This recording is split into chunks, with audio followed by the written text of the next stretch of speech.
Pakistan has hit back after accusations of deception and providing a safe haven for terrorists, leveled by U.S. President Donald Trump via Twitter. In his first tweet of the year on Monday, Trump threatened to cut aid to Pakistan for allegedly lying to the U.S. and offering little help in hunting terrorists in Afghanistan.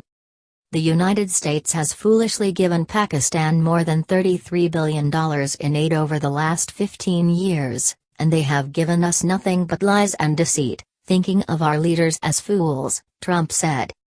They give safe haven to the terrorists we hunt in Afghanistan, with little help. No more. In a strongly worded response, Khawaja Asif, Pakistan's foreign minister, said Trump is trying to blame Pakistan for its failure to win the war in Afghanistan. Trump is disappointed at the U.S. defeat in Afghanistan and that is the only reason he is flinging accusations at Pakistan, Asif told the Pakistani TV network Geo on Monday. We have already told the U.S. that we will not do more, so Trump's no more does not hold any importance. He said Pakistan is ready to publicly provide every detail of the U.S. aid that it has received. Separately, Khurram Dastagir, Pakistan's defense minister, pledged to defend his country's sovereignty. Pakistan's Foreign Office summoned the U.S. ambassador in Islamabad on Monday and lodged its protest against Trump's tweet. Richard Snellzire, U.S. Embassy spokesperson, confirmed to Al Jazeera that David Hale was called upon by the Foreign Office. Al Jazeera's Kamal Haider, reporting from Islamabad on Tuesday, said there is some strong language coming out of Pakistan.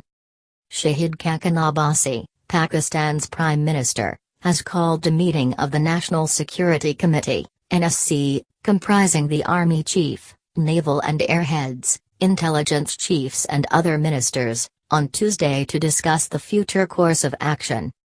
The NSC meeting is going to be crucial because the Pakistani government is going to come out with a firm response against what they say is an irrational, irresponsible statement by the U.S. president, Al Jazeera's correspondent said. Hostile ties. Relations between the U.S. and Pakistan have deteriorated since the Trump administration began taking a hard line on Afghanistan. Last Thursday, Pakistan's military warned the U.S. against the possibility of taking unilateral action against armed groups on its soil. During a surprise visit to the U.S. largest military base in Afghanistan in December, U.S. Vice President Mike Pence said Trump has put Pakistan on notice. What does the U.S. want from Pakistan? Pakistan's Foreign Office reacted by saying allies do not put each other on notice and calling for the focus instead to be on creating peace and reconciliation. Zahid Hussain, a security analyst, told Al Jazeera that Trump's crude message does not come as a surprise. We have seen that relations between Washington and Islamabad have been strained for some time and they are increasingly becoming hostile, he told Al Jazeera by phone from Islamabad. He said the Trump administration's tough rhetoric and growing pressure on Pakistan reflects U.S. frustration at not achieving any stability in Afghanistan after more than 16 years of conflict.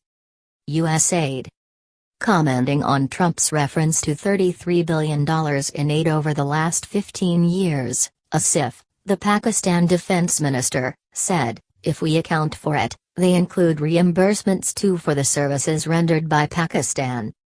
Of the U.S. funds allocated to Pakistan, a considerable portion goes to the Coalition Support Fund, CSF, which is the reimbursement for costs incurred by Pakistan for participating in the U.S.-led war on terror and supporting U.S. operations in Afghanistan. Since 2001, the U.S. has appropriated $33 billion to Pakistan, according to official U.S. figures, sourced from the Congressional Research Service. As such, total U.S. aid allocated to Pakistan, both civilian and military, since 2001 is $19.354 billion. Total aid actually dispersed during that period stands at $14.788 billion, according to U.S. aid figures. In August, The U.S. said it was withholding $255 million in military assistance to Pakistan until the country increased its efforts to crack down on internal terrorist groups. Hussain, the security analyst, said the curtailing of funds to Pakistan by Trump's administration will not have a significant effect on the economy. There will be a period of difficulty if America stops aid, he said, but it will not lead to the complete collapse of Pakistan's economy. Pakistan has hit back after accusations of deception and providing a safe haven for terrorists, leveled by U.S. President Donald Trump via Twitter. In his first tweet of the year on Monday, Trump threatened to cut aid to Pakistan for allegedly lying to the U.S. and offering little help